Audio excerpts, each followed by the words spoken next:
আসসালামু আলাইকুম। আশা করি সকলে ভালো আছেন। আজকে পিঠার রেসিপি বানিয়ে দেখাবো, হাতে কাটা সেমাই পিঠার রেসিপি। শীতের সময় আমরা কম বেশি সবাই খেয়ে থাকি। অনেকে মনে করে এই পিঠা একটু কঠিন, কিন্তু তা না। তাহলে চলুন খুব সহজ করে হাতে কাটা সেমাই পিঠা বানাই।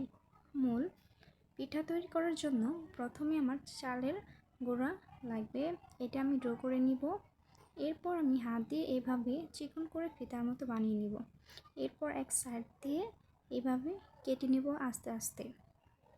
তো সাথে আমার দাদিও বানিয়েছে, সাথে আমিও বানিয়েছি। তো এই তো সবাই মিলে করলাম। সাথে চালের গুঁড়াও দিয়ে দিতে হবে যাতে না লেগে যায় একটার সাথে আরেকটা। তো হয়ে গেল আজকে আমার হাতে কাটা সেমাই পিঠা। তো অনেকটাই সুন্দর হয়েছে।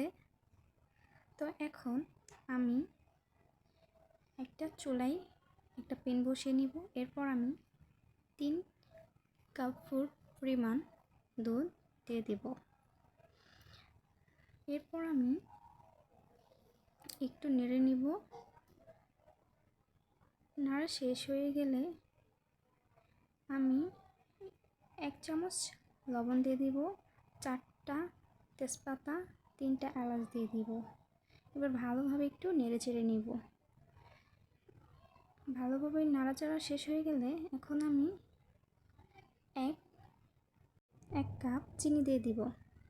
এরপর আমার সেমাই বানানোগুলো আস্তে আস্তে দিয়ে দিব, সবগুলো একসাথে দেওয়া যাবে না। এরপর আমি নারকেল কোড়ানো ছিল, এটা 1 কাপ দিয়ে দিব।